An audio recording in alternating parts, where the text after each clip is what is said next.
Hey Gators and sports fans, get all your Gator talk, news, analysis, and opinions on the Pod Up with Matthews in the Morning podcast. Find us on your favorite podcast platform or watch us on Facebook Live between 8 a.m. and 9 a.m. every weekday. Pod Up, because we are Gator fans. So say it's great to be a Florida Gator. Good morning and welcome to a Tuesday edition of Pod Up with Matthews in the Morning from the Crime Prevention Security System Studios, large enough to serve you, small enough to care. It's Tuesday. That means good old buddy Martin will be joining us here in just a second. Second portion of the show, we're going to talk a little Gator baseball. They crank up in the new ballpark this weekend against the Miami Hurricanes. We'll have play-by-play former player Jeff Cardozo. He's kind enough to join us in his busy schedule. He may be the busiest man in the Gainesville area. But first, let's go to the Titan MR hotline, and we're joined by the good old Buddy Martin from the Buddy Martin Show. How we doing, buddy? Good morning, Shane. I'm doing great this morning. Was Cardozo a pitcher? He was a pitcher. Okay, so you got two Gator pitchers on today. Yeah, we just threw different objects. You pitched? You were? Yes. What was your get 'em out pitch, buddy? 82-mile-an-hour fastball. 82 mile an hour. I hope you had some movement on that. Yeah, I was undefeated, 1-0. I played a year and a half. But I didn't know that. That's good trivia right there. I may have to use that one at my next Letterman's Club. I'm in the Letterman's Club, so there you go. Buddy, when are you going to break out the Letterman's jacket? I don't have a jacket. I have a sweater. What do I have? Oh, yeah, a sweater. Yeah. Yeah, I have no idea where all my stuff is. I think I lost it all in one of the hurricanes. Because I used to give all my rings and bowl watches and Letterman jackets, letter sweaters, the blanket, give it to my parents. And wow, man, one of those hurricanes. You need to get that. One of those hurricanes. Well, you might want to get one of those many hurricanes you had out there in Mississippi. Yeah, it's floating in the Gulf somewhere. Somebody's got a bunch of Gator stuff somewhere. Buddy, before we get into talking a little bit of sports, I know you took a visit to Coach Spurrier's restaurant, Spurrier's Gridiron Grill and Visor's Rooftop Bar a couple weeks ago. I had seen it. Gosh, I took my tour several months ago when we had like taste testing of the food and all that, which was phenomenal. Right. I went yesterday because it's totally different now. It is phenomenal. I think people think it's going to be like your local sports bar. It ain't. It's an upscale. It's one of the nicest restaurants I've ever walked into, but it's going to have great food, but it is a museum, folks, of the head ball coach. I mean, they got every damn thing you can think of. Every visor he's ever worn. Yeah. I mean, it's crazy. The Heisman, all of us. And by the way, no matter what you say and I say, they're going to think, we're shills for Spurrier, which we are, by the way, but that's okay. Yeah. But the fact is, folks, just remember Shane and Buddy told you, you are going to be blown away when you see this place. Yeah, it's absolutely unbelievable. So I think they're looking at sometime in late May, June opening up. But it's going to be a good place, a place Gainesville needs. Boy, it's going to be amazing. I'll be there. Yes, indeed. Buddy, spring football starts for Thursday. Dan Mullen, I think he spoke to one of the Gator gatherings, Gator clubs, whatever they call them now. He mentioned there will be no spring game. Are you a little surprised by that? I am a little bit because I thought they had set a date, but I understand why. Really, it's not about the spring game anymore. You never get to see much anyway, except the quarterback gets to get in, call a few ball plays. I like it. I wish they had it. But I can see why they wouldn't. I think, didn't he speak like Zoom groups or something? Yeah, I think so. I guess I'm a little surprised, aren't you? Yes and no. I think the spring game has turned into the last 10 years. It's basically a glorified practice, kind of an exhibition. It's really, you can't take anything out of it. But it's always been that weekend where alumni can come back. Bring their young kids. Hopefully you got softball going on, you got baseball going on, where you can make it a full weekend to enjoy Gator sports. Right. But with the pandemic, I think it makes sense. It does. It's just they're just going to practice. This team lost a really good quarterback, so it's all going to start with the quarterback position, and we won't get to see any of Emory or Anthony or any of the other two true freshmen coming in, but it's what they've decided to do, and I'm sure it's going to be like this. If they were going to put this game on TV, they would be playing. But for whatever reason, I'm sure from the league office or whoever runs the SEC network said, look, we're not going to televise any of these spring games. Yeah. Because you don't think Alabama's going to have a spring game and have it on TV, do you? Well, not now. Right. But I mean, that's what I'm saying is that if Florida's not going to have one, that pretty much says nobody in the SEC is going to have one. I think it's a good point. Very good point. And in a way, I understand it, and I think it's necessary. So the pandemic, whatever it takes to get that behind us, get the vaccinations and all that. The one thing is, I think right now, I feel this in my bones, Gator football needs a little jump start. Need to start over, a mulligan, get it, because they kind of ended on a sour note. And, it's a little bit of I wrote a column about this past week about where we are now. People are asking questions. What's the message Dan going to bring? Is he going to change the narrative? It was a tough year, what they went through with, but also it was an unfortunate year to lose the games what he did at the end and have it kind of fall apart, and it's unfortunate because, like I said, it's like it was an 8-4 season, but we can do the autopsy on the season. More like a 10-2. Just had a couple of hiccups they shouldn't have. The shoe game being one, at Texas A&M being fumbled being another.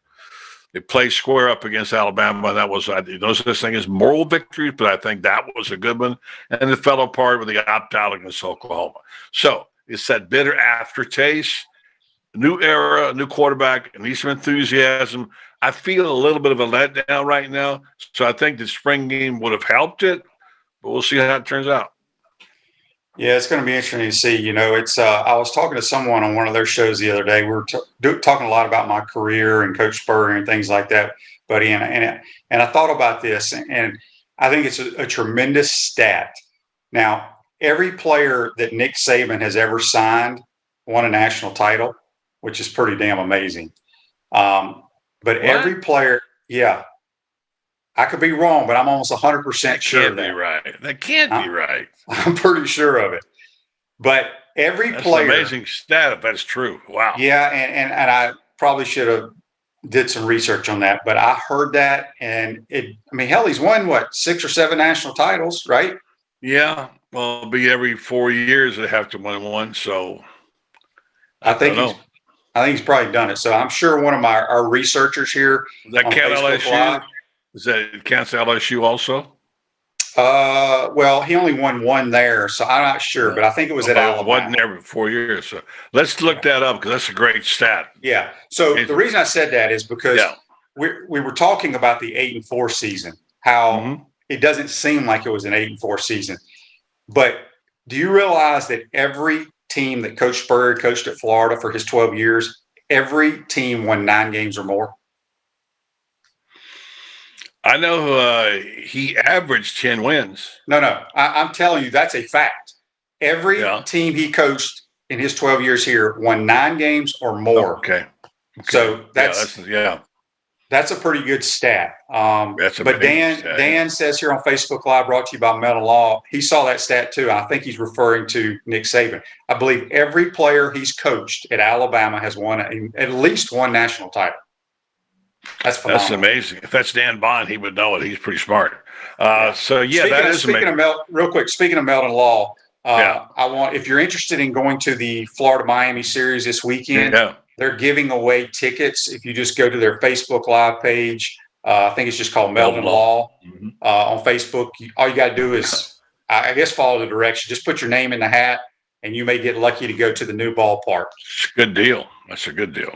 Absolutely. So, so I believe that's the true stat, but I brought it up because I think it's pretty impressive that, it's a great stat. I didn't know Coach that. Spurrier had every player won 9 games or more. So, buddy, I know we can't go to spring practice. I know we're not going to have a spring game, but what is Buddy Martin hoping to get or wanting to see, even though we can't see, from the Gators this spring?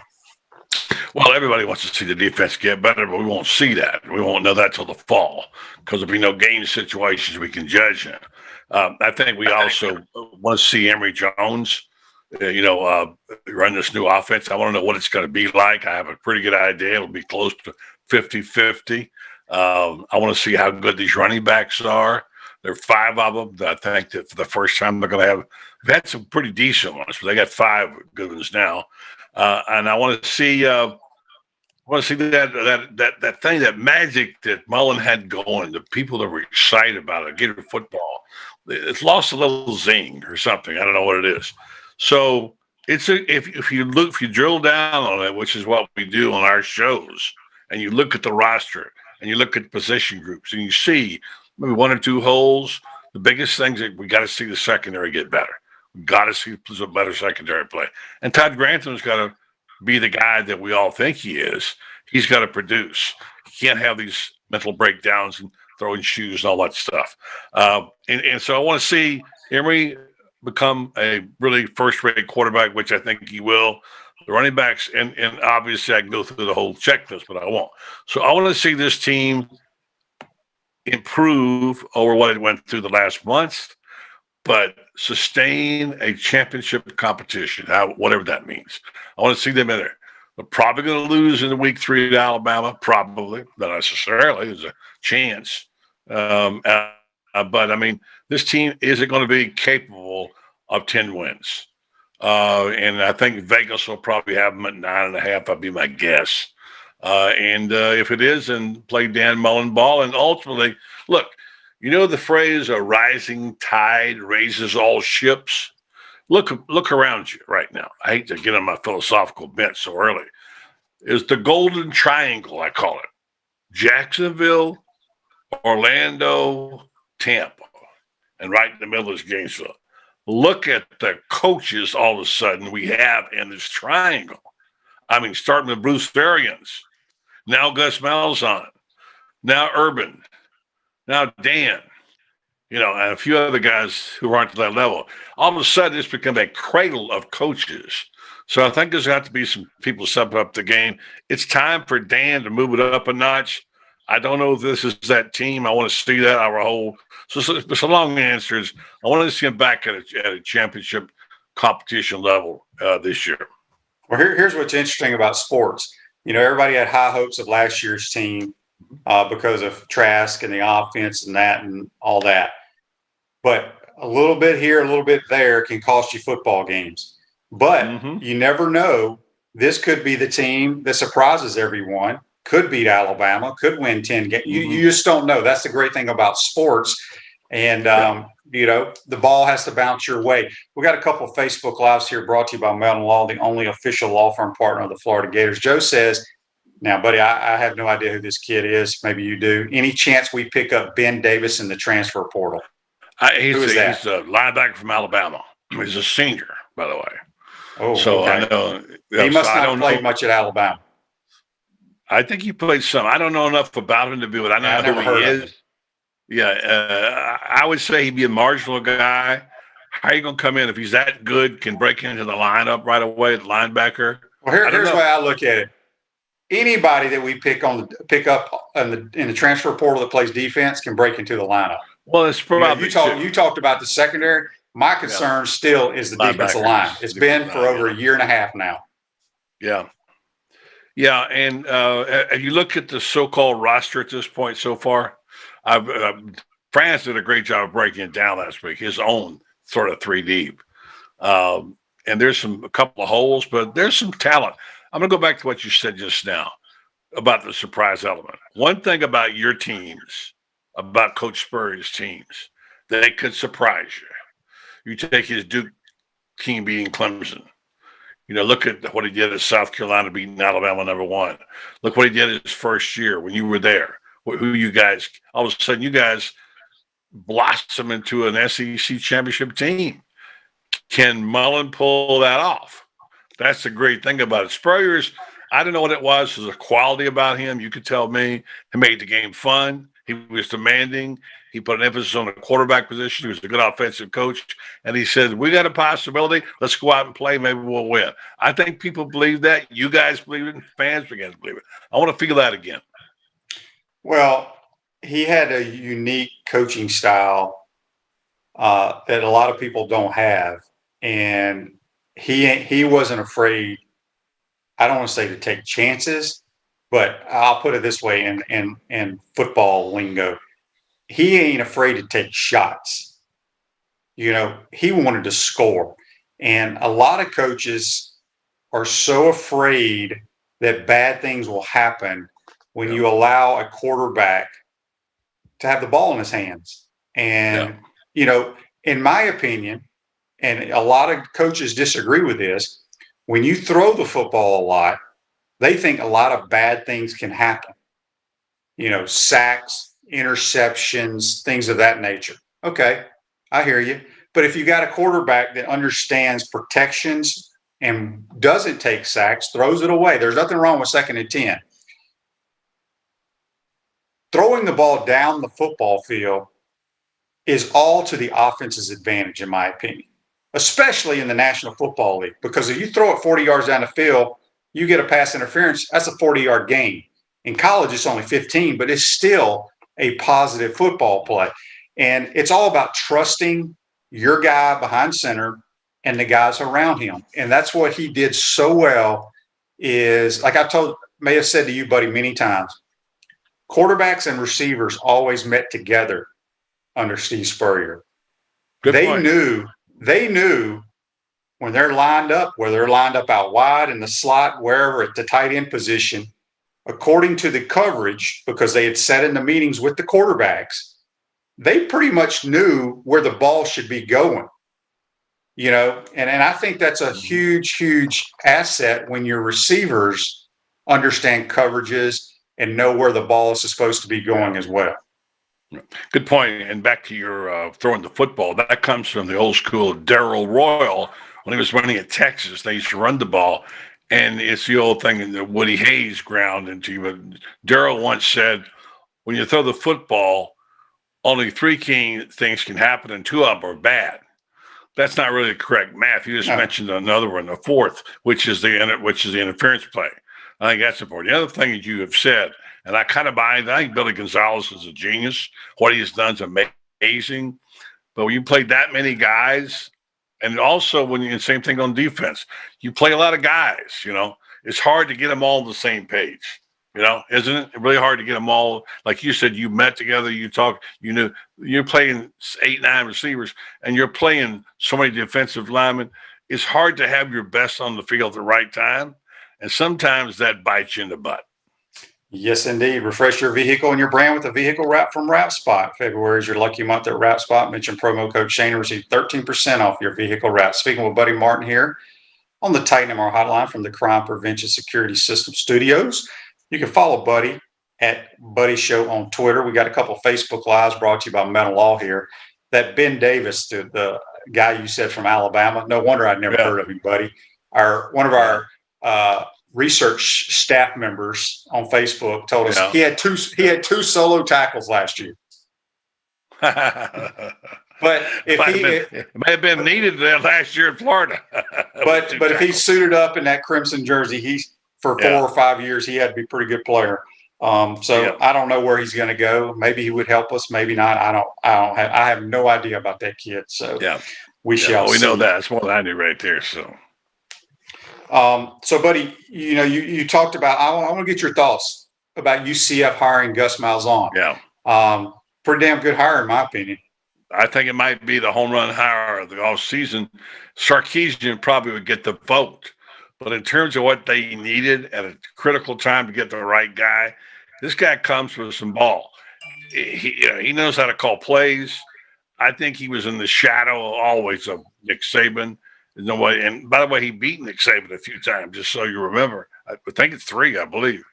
And I think it was a terrific hire for UCF. He will get skilled players because he's an offensive-minded coach.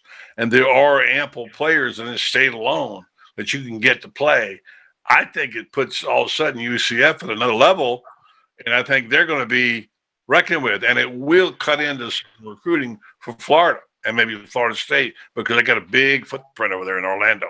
55,000 students, right? So I think it's a great hire, and I think you'll be hearing from him. Yeah, I think it's, I'm anxious to see, I like Gus Malzahn. I think he's a pretty good play caller at times when he called plays, but you got to think the last 3 or 4 years, he gave up that to someone else, but he says he's going to call him. He needs to call. He needs to call him.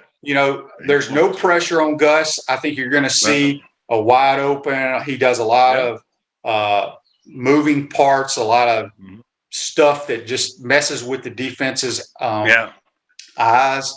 Just a lot of smoke and mirrors type stuff. But I think it's a great hire for UCF. I've said all along, UCF deserves, in my opinion, needs to be in a better conference. I think they got some really good players. I think it's a sleeping giant down there, having their own little stadium in Orlando. It's a shame they're stuck in the American. I think they need to they could be in the ACC or conference like that, buddy. I really believe it. Yeah, they could. They'd help the ACC, and I thought for a while they would because it's a good TV market, among other things. Which I think I'm with you. I think maybe we'll design a new conference with schools like UCF in it. It's about the TV dollars anyway. So yeah, I agree with you. I think it's going to be really fun to watch. I want to see if Florida has some players on the bubble that they might lose to UCF. And let's face it, academics are not quite as tough there. They're supposed to be the same, but they're not. You can get in UCF when you can't get in Florida. I think it's going to be terrific. And I think, as I said earlier, rising tide raises all ships. All of a sudden, we have all these great coaches. Look at the championships. Urban's got 3 national championships in Jacksonville. Spurrier's not in the business. He's got 1. How many's Malzahn got? 1? Mm-hmm. 1. Arians has got a Super Bowl. I mean, this is championship country right here. Now I think it's great. Don't we have everybody? Dan says here, and I think he's correct. Don't we have UCF on our schedule here in the next couple of years? Yes, that's correct. They finally did agree to it here recently, so it's going to be interesting. I don't think they got a home and home. Yes, somebody look it up, but they just signed it maybe 3 or 4 months ago. Buddy, before we let you go, I want to get your thoughts on all the chaos, the mess with Urban hiring that strength guy to Iowa. Yeah. Your thoughts on that? Well, Chris Doyle. I don't know Chris Doyle. I know how much he made at Iowa. I know why he was fired. I didn't talk to Urban about this. I talked to Urban last Thursday. Didn't bring this up at the time. I didn't know it. But I think he made a mistake. I know he made a mistake because I know Urban definitely vetted this. He checked it out. He's known the guy for 20 years. But what you have to understand, what he kind of misjudged, the optics in the NFL are different than they are in college football. And you cannot go against the optics of race right now. It's very sensitive. There was a history with this guy with black players being treated differently. That is where you use the Steve Spurrier rule when he told him in South Carolina, take down that damn flag over there at the State House, Confederate flag, because if it offends people, it shouldn't be up there. I think it's a situation where you say, okay, you have a guy who is not trusted by a lot of African Americans. Can you afford to have him in that key position? And the pressure groups, like the group that came out and condemned Urban for hiring him, are saying, no, you can't. I think Urban got a little lost, and I know he has a real zest for hiring great coaches. That's his big. He wants a great staff. He thinks Charlie will be a great right-hand man. But in this one, he should have listened to the people closest to him and said, that just won't pass the litmus test. You can't do it. So he made a mistake. I had Frank Franchi on my show last night. He points out, he cleaned it up. Let's move on. But it's not the way you want to see things start for Urban in Jacksonville, which is up to now a honeymoon, and people are all excited, and Jaguar ticket sales are all through the roof. So not a good decision by Urban. He'll learn from it. That's hard to say. Funny to say for a guy at 53. He'll learn from it. Can't do it that way in the NFL. You played in that league. You have to be more prudent about the optics of the situation.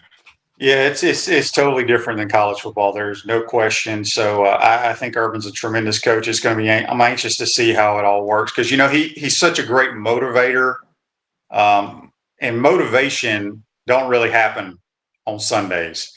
It's your job. A lot of that stuff that leads up to football seasons that they used to do that they're still doing here under Dan. You can't do that stuff in the NFL. So we'll see what happens. Buddy. Any chance, Coach Spurrier and I were talking about this yesterday, any chance Urban reaches out to Tebow in some capacity? He says Tebow's got other work to do. Okay, but here's why we said that. Okay, I understand Tim makes a lot of money. I don't know how much for the SEC network. He does a lot of charity work. We know all that. But why in the hell are you wasting your time playing baseball? Well, I agree with that. That's us talking now. That's us talking. Yeah, because here's the thing. Tim's not a good enough thrower to play every down in the NFL. But like Coach said, if the Jaguars would have signed Tim Tebow the last 3 or 4 years, absolutely, it would have been. And he's sitting on the sidelines. How much crap Doug Marrone or whoever the head coach is put in Tebow, blah blah blah. Okay, well now you have Tebow on your roster. There ain't going to be people in the stands wanting Tebow. Oh, you mean as a player? You talking about as a player? Yeah. Oh, okay. So just hear me out here. Hear me out here. Okay. So why not have him like Taysom Hill does with the Saints? Because he's not really a quarterback. He throws a little bit better than Tim. But you're not going to have the people in Jacksonville, the Jaguar fans, just all over the coach organization about playing Tebow because you're going to have the most NFL-ready quarterback starting in Trevor Lawrence. So don't you take Tebow, let him be, like Coach was saying, be like an H-back. He could be like Travis Kelce. Put him in there, let him run the Wildcat every now and then. I don't know. It's just a thought because I feel like Tim can help that team. Yeah. He can't help the New York Mets organization. I wonder if Urban's thought of that because he still believes Tebow could play. He's always said that. That's a great question, which if I get the opportunity, which I probably won't soon, I'll ask him. But it would take up a roster spot. That's the only thing. And can you afford that roster spot for such a special? Now, here's the thing, coach, player, mentor. What a great guy to have for Trevor Lawrence just in that position in the quarterback room and then morph into an assistant coach. He's always wanted Tebow to coach. He said one time when Tebow was playing, he could coach the Florida Gators one day. So if Tebow has any, and you're right, TV and all that stuff, I think it's about Tebow's Christian faith. I think he feels committed to what he's doing. Well, no, I get that. But like Kyle says, Tim wants to play baseball. But from what I was told, he has no roster spot on the single A to triple A baseball. So that means you're probably going to get released in spring training. So the show pony for spring for the Mets, is what he is. And for whatever reason, he's stuck to this path. So I don't know. Tim lives in a different world. His decisions are dictated by other things. But do I think it would be a great idea? I sure do. Do I think it's going to happen? No. Yeah, so I'm anxious to see who Urban brings in as his backup quarterback to Trevor Lawrence because, most teams nowadays are carrying 2 quarterbacks. Some still carry 3. But you got to remember that third quarterback doesn't count towards your 53-man roster. That's true. So I don't know. I just I don't know why he wouldn't want to play football over – he's never going to make it to the majors, and there's nothing against him because there's so many good baseball players that never get there. I agree. And I don't get that, but that's just Tim. That's the way he is. He's a different cat. I love the idea. Hey, maybe when I get a chance to talk to Urban again, if we ever continue our podcast, which we're talking about, I'll ask that question. Dan says here on Facebook Live, brought to you by Metal Law, the Mets have him because he fills those stadiums where he appears. Well, that's true. But what I've been told, and I'll ask Cardozo this, usually when you go to training camp, you're pretty much already assigned to a team or whatever it's called, a single A team, a double A team, or a triple A team. From the people that told me, he's not assigned to any of those, so there's no guarantee he's going to even make one of those rosters. So I don't know how it all works, but it just seems That's a great discussion. That's a great discussion. Doesn't seem like a whole lot of fun to me when you really have zero chance of making it to the major leagues. Let's start a movement right here on the show. Tebow to the Jaguars. Tebow. I just think it would make sense, but maybe he doesn't want to play football anymore. So anyway, all right, buddy, who you got on the show tonight? Let's see. I got you, and I've got the new sports columnist of the Gainesville Sun. You're going to like this guy a lot, and we'll be. He's been around for a while. He's a guy that people know in Orlando. He wrote there, and David is a terrific writer, and you're going to like him. So I'm looking forward to having him on tonight. So, all right, good stuff. That's Buddy Martin. You can check him out on Facebook every night around 9:00. It's called the Buddy Martin Show. We'll see you tonight, my man. Thank you, my man. All right, that's Buddy Martin at Center State Bank. We put business first. We're the largest community bank in the state of Florida and understand that small businesses need a community business partner that they can rely on. Center State has 4 convenient Alachua County locations to serve you better. Center State Bank, member FDIC. You're going to take our first time out of the program. We come back. We're going to be joined by the busiest man in Gainesville. That is Jeff Cardozo. You're watching and listening to Pot Up with Matthews in the Morning. We want to take this moment to thank all our sponsors who keep the show going and pay the bills.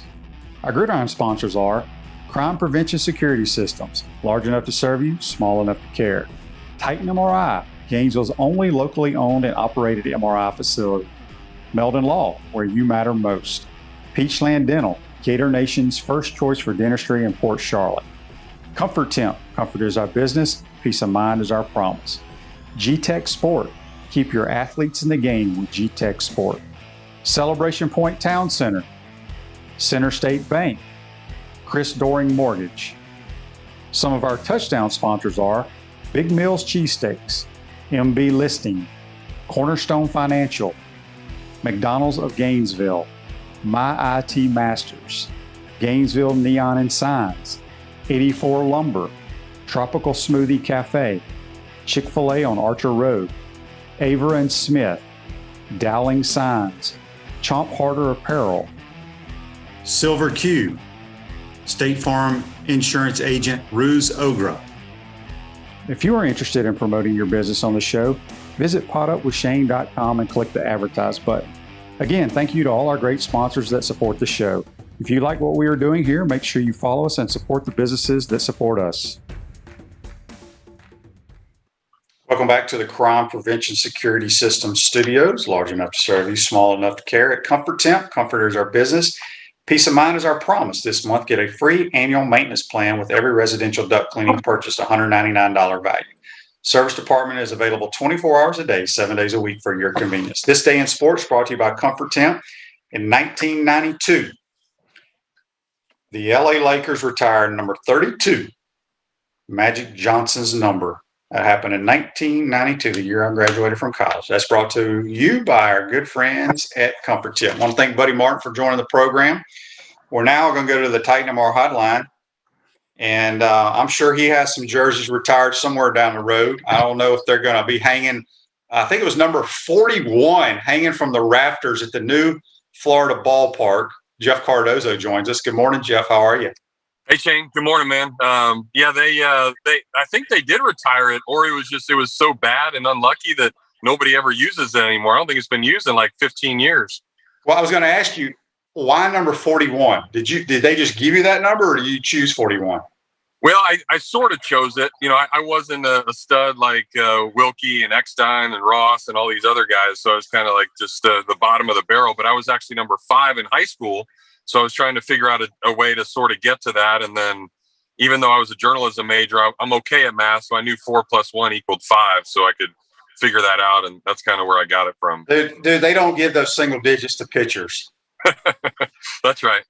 Hey, Jeff, real quick, before we get into Gator baseball, I had a little discussion with Buddy about Tebow going back to training camp with the Mets. And Chris says here on Facebook Live, he says he's seen Tim play in person. He's the best athlete on the baseball field, but his batting average just isn't good enough to make it to the big. I wouldn't consider him the best athlete out there either. But your thoughts on I don't know how training camp works, but I was told by someone when you go, you're pretty much already assigned. You're going to single A, double A, triple A. Correct me if I'm wrong. But Tim is not assigned to anything right now. Is that correct? Correct. Yeah, he's got a chance. He's a spring training big league camp invitee, so he's got an opportunity if he does really, really well to make the club. But, of course, they've brought in some free agents. They've got a pretty legit roster. It's going to be difficult to make that happen. But I think when you do that, you bring certain guys in with the chance of, hey, I want them to see big league arms. I want to see if they could fit into this lineup. Could they have a role on the bench? Could they factor into what we're doing? So nobody's going to outwork Tim. I think that, but I think we also know that, he's got guys that he's competing against that hit all the time, play all the time, and been doing it all the time. So he's got his work cut out for him. But I think, especially if the Mets fall out of it by September, and he can stay healthy, he's got an opportunity to get up there and bring some excitement, bring some buzz to that town, and obviously generate some revenue with jersey sales and the things that he has going with that, and be that fan favorite. So I think he wants to stick it out to finally make it to the big leagues. And last year might have been that opportunity, but he got hurt, and of course COVID hit. So this year could be the year. I know he's going to work really, really hard. I know he's done that. He's going to go hard at everything he does, and we'll just see how he does. Yeah. Speaking with Jeff Cardozo on the Titan More Hotline. Jeff, baseball starts Friday. The Miami Hurricanes, I believe your favorite team you love to cheer for, they roll into town. First off, before we get into the game, the Florida ballpark, I've been there. It's phenomenal. We've had someone ask how many fans are going to be allowed. Do you know that for this weekend? No, I know that they're sold out, but I know that you can go on to Facebook and Jeffrey Meldon's Facebook page, who is a big sponsor of our radio show, does some stuff with you, then got a chance to win. It's Meldon and Friends, but I think they're going to try to get about 2,500 in there. I was over setting up last week, and they had a bunch of squares painted out on the berm, so they're going to try to space some people out there as well that way. I know the waiting list is about 1,800, 2,000 tickets. So there's a lot of people that want to get in there, experience this ballpark. And obviously it's just not doable with COVID, but they're going to do what they can. I know they're going to try to hold some back to offer some for walk-up tickets, single game tickets, where they can allow some kids and families to get in and create those types of opportunities. But yeah, you saw it, and that's what it's for. It's for the fans. I think that's what I'm the most excited about. Like, the players can play anywhere, but when you have the ability to now have the shade, you can walk around the entire facility and never take your eye off the field. If you're grabbing a beer now, which you can get, and hot dogs and concession, all that stuff, and still watch the game, it's going to be a pretty special place. Where's your favorite? I mean, you travel with the team doing the radio, and I assume y'all are doing it this year. Maybe you're doing it like football where you stay back, but I've seen Ole Miss's Stadium, been to games there. I've been to Duty Nova, which is my favorite place for college baseball. I know Arkansas is nice, LSU. I'm not talking about those are nice facilities, but the atmosphere is what makes it. What do you think from a Florida baseball perspective? What do we need to get that type of excitement and atmosphere? Is it going to be because we're going to be able to drink beer now? I think partly. But I think you needed the stadium. You needed the shade structure. You needed the ability to put some more students maybe out there on that berm so they can get rowdy and yell and scream at the outfielders and really be able to enjoy that type of atmosphere. Because, Shane, you mentioned all those stadiums, and to be honest with you, Ole Miss is my favorite place to go. I mean, when those guys are out there in right field and a home run's hit and they're throwing the beer everywhere and they're getting rowdy and crazy and getting after it, it's a really neat atmosphere. Arkansas is that way. South Carolina is that way, but they play that stupid rooster cocking all the time, and it gets really annoying, but it gets the people fired up. So I just think there needs to be something as far as a tradition established, some kind of opportunity to people to get crazy and get rowdy. It's not, college baseball is turning into that. It's turning into that party fun type of atmosphere. And I think the old stadium at McKeithen just wasn't really conducive to that. You didn't really have the ability to get close to the players and, get on the opposing fans and that kind of stuff. So now with this ballpark, you'll be able to, and, I think you'll have that opportunity. Yep. Jeff, I had Sully on a couple of weeks ago, and he basically just said, look, this is the most talented team I've ever had. We're extremely deep.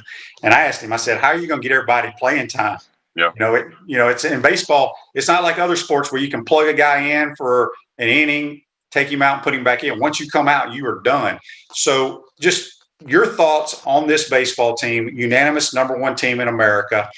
A lot of, I don't say pressure on these guys, but I think everybody expects them to go to Omaha and compete to win a national title.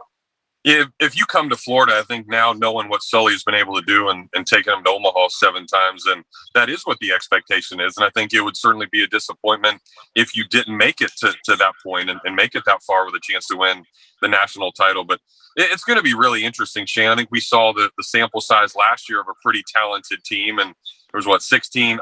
It was 17 games, but I'll say 16. We won't count that last game because it wasn't a good ending there at the mat. But he had 17 different lineups through those games, and he was trying to shuffle guys in and out, figure out what the best 9 are going to be when conference play rolled around. That's right when COVID hit. Georgia was actually on their way to Gainesville, and then that's when everything got shut down and canceled. So they were about to start the SEC season, and I think you'll see that the same way this year. But, I mean, if I'm a veteran, if I'm a Corey Acton, if I'm a Kendrick Calilau, if I'm some of these guys that have had at-bats the last couple of years, I might be a little weary of some of these young buck freshmen that want to come in and, they're anxious. They're ready to play. They're on a tear. They're doing some really good things, and they're going to be pushing them. But I think that's also good. And Shane, you've been around sports for a really long time.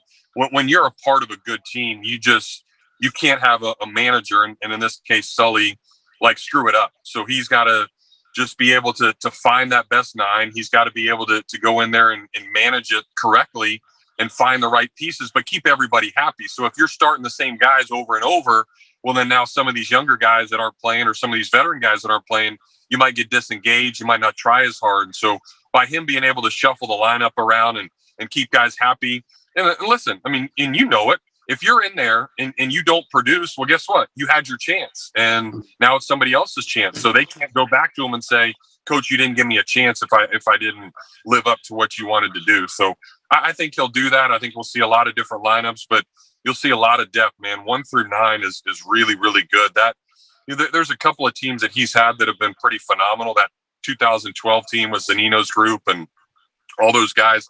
There were still some holes in that lineup, but when you pencil this thing in there 1 through 9, there's not many holes. It's a tough out. I mean, heck, if I was pitching against these guys, I might give up 10 runs in 2 innings or something. We got a Facebook Live here brought to you by Metal Law. John wants to know, ask Jeff about Hunter Barco. I heard he has gotten more velocity on his fastball. Has he developed a changeup or anything? A little bit. He's working on that third pitch. The funky arm angle is what really makes him exceptional. The velocity he's gotten up there, 93 to 95. I've actually gotten to play golf with him a few times. We've had a lot of chats, really just from the mental aspect of what the game is all about. And that's where he's good. He's fired up, as are Mason Leftwich. There's a reason why those 2 guys came back. But, I mean, you think about this. Florida's really good. There's going to be other teams that are really good. Friday and Saturday starters for everybody in this league are pretty good. But now when you have a Hunter Barco throwing on Sunday and you need to win a series, I'll take my chances with him over so many other people. I mean, he was so good last year as a freshman down in Coral Gables. He lit those guys up, and he came back with a purpose, and he's ready to go. And he has certainly worked really, really hard, just like those other guys have. All right, let's talk about Miami rolls in this weekend. I think 3 o'clock on Friday, 1 o'clock Saturday and Sunday. They always have a pretty good team. Just give us a little what you know about Miami. Well, the good thing is for Florida fans, they lost all 3 of their starting rotation from last year. So where Florida basically gets theirs back, Miami's is gone. So they've got to rely on some young guys that they haven't named their starting rotation yet, but they've got a guy that's probably going to go on Friday that was a freshman last year, and he's throwing 96, 97. He was one of those perfect game All-American stud coming out of high school. He was just okay in limited time last year, but I heard some good things from down there out of the fall. They've got a couple other young arms that I'm sure we'll see that are really, really good. But, can Florida hit them? That's going to be the key. And then they've got a catcher that's a unanimous first-team All-American. He's a stud. They've got a middle infielder in Villar, the second baseman. He'll probably play. He can hit. You've actually got a local kid from up here, played Gator ball, a part of this organization, ended up going down there. Mike Rosario, who a lot of people know in these parts. He can hit, man. So I'm a little scared to actually have to root against him, because you've rooted for him for so long. But as you know, I'm negative rooting against the Hurricanes. Those are the teams. Those are those boys that I can't stand. So I hope we can get it done. Judd Fabian, a lot of people think he might be most gifted, maybe most talented baseball player we've ever had at this school. I would probably say Brad Wilkerson right now. Sure. But you know Brad, you've seen Judd. Can he be the best we've ever had? I think so. I mean, he's got all the tools, and Brad will tell you he was fast, but Judd's a little quicker. As much as Wilkie will say he can do all that, but obviously the swing Wilkie had, the ability to come on the mound and do what he did was pretty special. And he was just infectious as a teammate. Like, you looked to him and you wanted him to carry you. And I think that's the next step that Judd needs to take. And we saw part of that in Miami. I mean, he hit a big homer last year in that Hurricane series down there at Coral Gables. He was on pace to do some really, really good things before the shutdown. But now can he do it when that pressure is on him, when everybody in the country is saying, well, this guy might be the best position player in college. This guy might be the number one overall pick. So I think he's pretty humble. I think he's ready to show that he can be that guy. And he's got to be that leader on the field. He's got to be that guy that we look to when I was playing, that you could say, okay, Wilkie, go win us the game. And if Judd can do that, then he's got a chance to be the best ever, because, I mean, he can throw, he can run, he can hit. He's obviously got power. It's easy power too. I mean, you look at him, he's not the biggest guy, but then he's hitting balls into the street out there at the new ballpark. So he's going to be really, really special. And you hope that lineup, because everybody around him can be good, they'll actually pitch to him, because we've seen that too. When you got a stud in the lineup, they're just not going to pitch to you. Who was the kid that I want to say in the inter squad games damaged the scoreboard?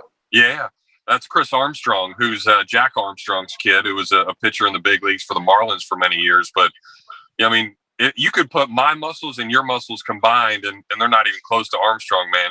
This dude is jacked. It's crazy. And he's a switch hitter. He actually throws from both sides. He came to Gainesville a couple of years ago. Yeah, where he could throw and pitch right-handed and left-handed. So he's a little bit of a freak athlete, but he's worked really, really hard. I think he's won the first base job. If not, he'll DH. But if he can hit, man, that's a bat right there in the middle of the lineup that Sully hasn't had around these parts for a really long time. I want to ask you real quick before we let you go, Jeff. Basically, correct me if I'm wrong, the SEC, we all know it's the best baseball conference in America. It's week in and week out, just a grind. Is the mental side of the game, when whoever you're playing, is just win 2 out of 3? Is that what you just try to win the series? I think so. As a player, you're probably thinking we need to win all the time. And I threw on Saturday, so I didn't want to be that guy that lost that game to tie up the series. But I think as a coach, as a broadcaster, as a fan, I mean, heck, if you do that, then you're going 20-10 in the SEC, and you're probably going to win it. I mean, that's how hard it is to win games in this league, and it's just such a grind. Because I mean, think about football. I mean, you can have that cupcake in Vandy, or maybe South Carolina or Kentucky, even sometimes, or you think about some of these schools. It's not like that in the SEC. Vandy's legit. Kentucky's legit. South Carolina's good. All these teams are really, really good. So it's 30 games where you can't take any time off. And with now the COVID stuff, you've had a lot of guys like we saw in Mason Leftwich. You've had, starters from Mississippi State come back and LSU come back, guys that they didn't expect to come back in the draft either. You had about 25 junior colleges fold from really, really good schools. So now those JUCO kids who didn't get drafted, they want to play big-time college baseball. Well, now they're in the SEC, and the Gators got one of those guys too. So, the rich got richer, and there's a lot of veteran teams, and even like the Gators are going to face Samford in the second weekend. They've got a whole bunch of juniors and seniors that are there, and there's a lot to be said for veteran groups like that. So it's going to be a really, really difficult season. I think even though this team is really, really good, it might be Sully's most difficult team to try to coach. And if he can get to Omaha, if he can win this thing, I mean, gosh, it's just throw another thing in the cap, man. It would be pretty phenomenal to be able to navigate through all this mess and get that done. So how's the view from your new location at the new ballpark calling them? It's legit. We're right behind home plate. I may or may not have a say in that when they were designing the thing. So it's going to be great. Can't wait. Yeah, that's awesome. Well, Jeff, we appreciate you taking the time to join us. Let everybody know how they can listen to your show every day with Pat Dooley. You, like I said, you're the busiest man in Gainesville with all your jobs, but how can they listen to your show? Yeah, at least they're fun jobs. It's on WRUF every afternoon. So if you're out of town, you can download the WRUF app. Just click the Listen Live button there at 4:00 or 5:00 whenever you want to tune in. Usually I'm yelling and screaming at Dooley about 5:15. So those are the fun times when he pisses me off after the first hour. So we have a good time doing it. And of course, you can listen to all the Gator baseball games throughout the Gators radio network from Learfield IMG College. You can go to floridagators.com and click on that Listen Live link, and we'll have a lot of fun. I mean, that's what it's all about. It should be a fun season, and we'll try to make it that way. How many games are on the schedule right now? 56. Okay, 56. So we do this for football. Tell me predict the record of the Florida Gators out of their 56 games. And you're making me do math again. I could do 4 + 1, but I got to subtract now from 56. I think the Gators probably they'll lose about 7 or 8 conference games and a couple of midweek games. So I think you can legitimately say 46-10, 45-11, something like that. That's how good of a chance they have to, they have the ability to be, because even the midweek arms that they're going to throw out there, they're going to be better than anybody else out there. And we'll see if these guys can get it done. Yeah. Well, Jeff, like I said, appreciate you taking the time. I know you're busy. Enjoy the call and your new confines there at the Florida ballpark. And we look forward to a great year, my man. Yeah, should be a lot of fun. Thanks, Shane. Always a pleasure, man. Yep. That's Jeff Cardozo. Join us on the Titan Tomorrow Hotline. Going to take our final time out of the pro. When we come back, we'll wrap up this Tuesday edition. Hey Gators, this is Coach Steve Spurrier. Pot Up with Matthews in the morning. We'll be right back after this commercial break. We want to take this moment to thank all our sponsors who keep the show going and pay the bills. Our gridiron sponsors are Crime Prevention Security Systems, large enough to serve you, small enough to care. Titan MRI, Gainesville's only locally owned and operated MRI facility.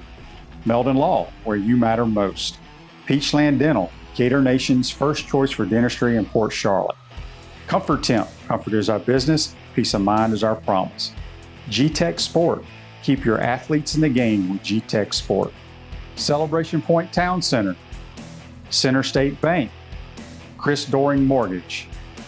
Some of our touchdown sponsors are Campus USA Credit Union, Adams Rib Company, Darlene Weeby Realtor Caldwell Banker MM Parish, Gator Dominoes, Celebrate Primary Care, Gator Bait Media, Davis Gainesville Chevrolet, Miapa Latin Cafe, Rap Spot, Okito America, Gators Dockside, Style Cuts, Ironwood Golf Course, TV Financial, Meadowbrook Golf Course, Dar Shakow Insurance. If you are interested in promoting your business on the show, visit potupwithshane.com and click the advertise button. Again, thank you to all our great sponsors that support the show.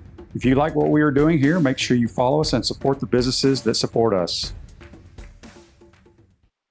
Welcome back to the Crime Prevention Security System Studios, large enough to serve you, small enough to care. Chris Doring Mortgage, they do mortgage lending right, helping home buyers throughout Gainesville and North Central Florida. Call Chris Doring Mortgage today, 352-244-0840. I want to thank Buddy Martin for joining us, and also our good friend Jeff Cardozo. Make sure you tune in to his show and also when he is broadcasting Gator baseball. Don't forget, get your Chomp Harder hats. Go to potupwithshane.com.